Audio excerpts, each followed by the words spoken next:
Ideal school students welcome you in this online lecture of English. As we know, we have taken four examples of letter writing, not a one, not a two, not a three, not directly four examples. Why? Because of the only practice, and we have taken only and only IMP examples, right?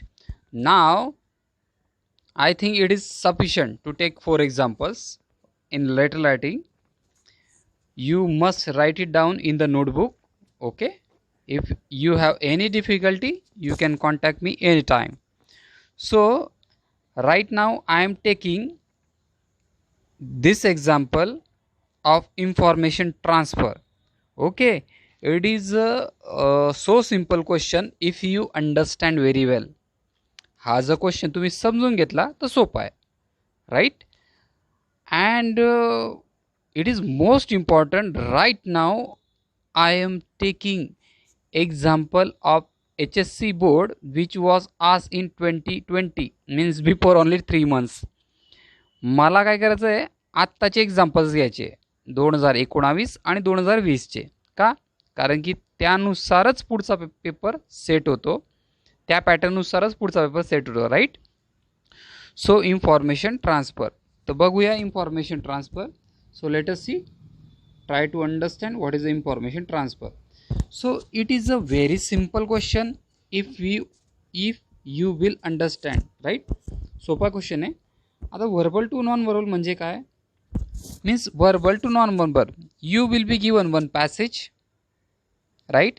This kind of passage you will be given and you need to transfer this passage in one chart, right. This kind of chart you need to take care, right.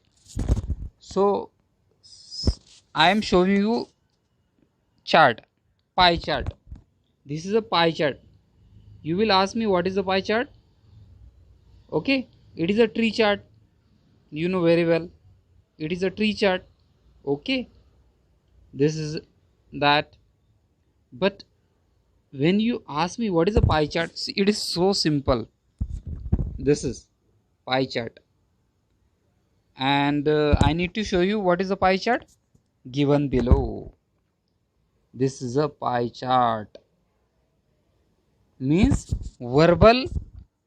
This is a passage, it is a verbal and it is a non-verbal. Okay, it is a non-verbal, means you need to transfer this passage into paragraph. महत्वाची माहिती याच्यातनं शोधून ती तुम्हाला पॅरेग्राफमध्ये fit करायची आहे. कशी बघूया. 86% irrigation दिलेलं आहे याच्यात आणि 1% industry sector, 6% other sector and 7% domestic sector. सेक्टरची माहिती दिलेली होती, ती तुम्हाला या फॉर्ममध्ये फिल करायची होती. सिंपल. सेक्टरची माहिती दिलेली होती. बघा, सेक्टरची माहिती दिलेली नसेल तर मी तुम्हाला हायलाईट करून दाखवतो. 86% इरिगेशन होतं, त्याच्यामध्ये 6% काय होतं, त्यामध्ये 7% काय होतं, एवढंच फिल करायचं आहे. Means you need to give some time. हा क्वेश्चन 5 मार्क्सला आहे. तुम्हाला थोडीशी जास्त माहिती न भरता थोडीशी इन्फॉर्मेशन याच्यात द्यायची. कशी? एवढी. चला आन्सर. हे आन्सर आहे ह्या पॅसेजचं ट्रान्सफर. हे हा एक क्वेश्चन आहे वर्बल टू नॉन वर्बल. आता बोर्ड तुम्हाला वर्बल टू नॉन वर्बलचं पण एक ऑप्शन देईल आणि गुड न्यूज काय आहे की तुम्हाला नॉन वर्बल ते वर्बलचं बी एक ऑप्शन देणार आहे. नॉन वर्बल ते वर्बलचं बी एक ऑप्शन देणार आहे. एक दुसऱ्याला ऑर आहे. तुम्ही बघितलं पॅसेज टू, तुम्हाला हा चार्ट करावा लागणार आहे, राईट. आता आपण ओके सेकंड एक्झाम्पल. आता तुम्ही विचारणार सर तुम्ही तर दाखवून दिलं वर्बल टू नॉन वर्बल. आता वर्बल टू नॉन वर्बल दाखवल्यानंतर सर ऑर काही येणार आहे का? Yes, you will be asked in the examination or question. समजलं का? तुम्हाला ऑर पण विचारलं जाणार आहे. एक तर वर्बल टू नॉन वर्बल किंवा नॉन वर्बल टू वर्बल. समजलं बेटा? तुम्हाला एक्झाम्पल आणखी दाखवून देतो मी. पहिलं एक्झाम्पल तुम्हाला दाखवलं मी, आता सेकंड एक्झाम्पल पण दाखवून देतो. किती सोपं आहे, समजून घ्या. चला सुरुवात करूया. झूम केलं, व्हेरी गुड. राईट नाव हे बघा, you will be given this kind of passage. हा पॅसेज दिलेला आहे. Maharashtra, Gujarat, MP, rural area किती. रुरल म्हणजे काय बेटा, what does it mean rural area. Okay, and what does it mean urban area. Think on it, मनातल्या मनात उत्तर द्या. Okay, very good. So rural means ग्रामीण भाग, अर्बन मीन्स शहरी भाग. त्याचे पर्सेंटेज दिलेले आहे. ओके, आणि यांनी काय म्हटलं, observe the following table. Observe करायचं आहे table and transfer the information into a paragraph. बघा, काय नाही, नॉन व्हर्बल चार्ट दिलेला आहे, त्याला व्हर्बल म्हणजेच काय, पॅरेग्राफ. मी जसं तुम्हाला सांगितलं तसं. आता बघूया नेक्स्ट. स्टेट वाईज डिस्ट्रीब्युशन दिलेलं आहे. डिस्ट्रीब्युशन म्हणजे काय बेटा, अर्बनचं आणि रुरलचं पॉप्युलेशनचं डिस्ट्रीब्युशन दिलेलं आहे. डिस्ट्रीब्युशन म्हणजे वर्गीकरण, शहरात राहणारे, अर्बनमध्ये राहणारे. कळलं.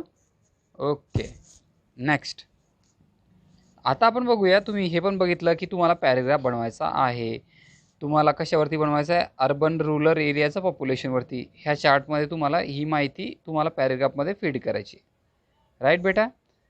आणि पहिलं जे एक्झाम्पल मी तुम्हाला दाखवलं म्हणजे तुम्हाला परफेक्टली समजावं, ते काय होतं, वर्बल टू नॉन वर्बल म्हणजे पॅसेज दिलेला होता, तुम्हाला चार्ट काढायचा होता. ठीक आहे. नेक्स्ट. आता सर तुम्ही दाखवलंच आहे, तर आन्सर दाखवू शकता का. So I am showing you right now answer as well, means you will get clear message. बघा, same population of India, right. So right now you what do will do. बघा, okay okay. बघा, हे verbal to non verbal आहे. It is a verbal to non verbal म्हणजे chart पासून तुम्हाला passage तयार करायचा आहे for 5 marks. And for the presentation you can notice, तुम्ही नोटीस करू शकतात की बघा बेटा, पॉप्युलेशन इन इंडिया टायटलही टाकायचं छानपैकी. You will have to search title as well. बघा, सुंदर टायटल टाकलेलं आहे. And this one passage is sufficient असं त्यांनी म्हटलेलं आहे. हां, वन पॅसेज एकच काढायचा आहे, कारण की आपल्याला you will get only 5 marks. So step by step you can write it down. आता तुम्ही सांगा, हा सेम पॅसेज लिहायचा आहे का. नाही, पण ही प्रत्येक मुलाला सेंटेन्स कन्स्ट्रक्शनची प्रॅक्टिस लागणार आहे, जी मी तुम्हाला शिकवलेली आहे. आय हॅव टॉट you in the Maharashtra. when we talk about rural population, it is a 560%, and when we talk about urban population, it is a 410. Okay, so step by step you will write it down. It is like that, 560 means 560 million. Okay, and after that it is a 410 means 410 million. So step by step you will write it down. आता sir हे million कुठून आणला तुम्ही. बेटा इथे दिलेलं आहे population in million. कुठे दिलेलं आहे बघून घ्या, पॉप्युलेशन इन मिलियन. मग तुम्हाला ही सेम इन्फॉर्मेशन तुम्हाला सेंटेन्स बनवून लिहून टाकायची, खालती दिलेलं आहे. राईट. तर आता तुम्ही काय बघितलं, आज तुम्हाला मी डिटेलमध्ये नाही सांगणार, उद्या एक एक्झाम्पल घेतो आहे म्हणजे तुम्हाला ते कळून जाईल. ठीक आहे. फक्त आता एवढं लक्षात घ्या क्लिअरली, जे एकदम सोपं आहे की आपल्याला काय करायचं आहे, 5 मार्कचा हा क्वेश्चन विचारला जाईल. ठीक आहे. This is a question which will be आज फॉर 5 मार्क्स. तर आपल्याला हा चार्ट बघून आपल्याला सेंटेन्स बनवायचे आहेत. यासाठीही तुम्हाला सेंटेन्स कन्स्ट्रक्शनची प्रॅक्टिस लागणार आहे. हॉस्टेलचे 35 मुलं, तुम्हाला ती दररोज प्रॅक्टिस केली तर तुम्हाला 100% प्रत्येक आन्सर लिहिता येईल. बोर्ड तुम्हाला काहीही क्वेश्चन विचारू शकतं आणि त्या कोणत्याही प्रश्नाचं उत्तर आपण डायरेक्टली सॉल्व करू शकतो. Population of India. Okay. When we talk about, जेव्हा आपण बोलतो महाराष्ट्राबद्दल, when we talk about Maharashtra, that time there is one figure in rural area. Rural एरियाची एक फिगर आहे, ती काय आहे, 560 million. ओके, तर तुम्ही 2 लाईन्स कसे लिहिणार बेटा directly? When we talk about Maharashtra, there is a one figure of Maharashtra, that is 560 million population in Maharashtra. And when we talk about rural, it is a figure which was mentioned 560. But when we talk about urban population, that figure is 410 million. बघा, फक्त या छोट्याशा लाईनने, महाराष्ट्राच्या लाईनने 2 lines, महाराष्ट्राच्या नंबर्सने मी 2 lines बनवून घेतल्या पाहता पाहता. तशाच गुजरातच्या, तशाच मध्य प्रदेशच्या तुम्हाला लाईन्स जर बनल्या तर तुम्हाला हा क्वेश्चन आपोआप बनवता येईल, आपोआप. आता हा क्वेश्चनचा आन्सर तुम्हाला मी लेक्चरला तर सर्टिफिक करणारच आहे. तर आता तुम्ही लक्षात घ्या, सोपा क्वेश्चन आहे. पॅसेजचा चार्ट बनवायचा आहे, चार्टचा पॅसेज बनवायचा आहे. आता हे एक्झाम्पल बी आपण बघणारच आहोत. We are going to see this example and another example also we will see. आता आपण थोडं फास्ट जाऊया. डायरेक्टली तुम्हाला 1, 2, 3 I will take first, second, third examples. Means 3 examples will be taken by me and you will just observe and try to write it down answer. मला आता स्टुडंट्सबद्दलला काही सांगायचं आहे. आपण लेटर्स जे घेतले 4, ते तुम्हाला नोटबुकमध्ये छानपैकी डेट वाईज लिहायचे. मी चेक करणारच आहे, मी वापरतो आहे. हॉस्टेलच्या 35 मुलांना तुम्ही विचारू शकतात. मी जे सांगतो ते मी करतो, कारण की मला फक्त विद्यार्थ्यांचं हित जोपासायचं आहे. मला तुमच्या आणि तुमच्या फॅमिलीच्या चेहऱ्यावरती 10वीच्या रिझल्टच्या दिवशी हसू बघायचं आहे आणि तो एक्साइटमेंट बघायची आहे, right? So that is why I am telling to all the students, नोटबुकमध्ये छान लिहा आणि पाठ करा, समजून घ्या आणि पाठ करा, right? So thank you very much all the students to taking participation and listening this lecture very carefully. If you will not understand this lecture once, watch it twice. Okay, 2 वेळेस बघा, 3 वेळेस बघा. लेक्चर फ्रीमध्ये तुमच्याकडे mobile available आहे, smartphone आहे, data आहे, internet connectivity आहे.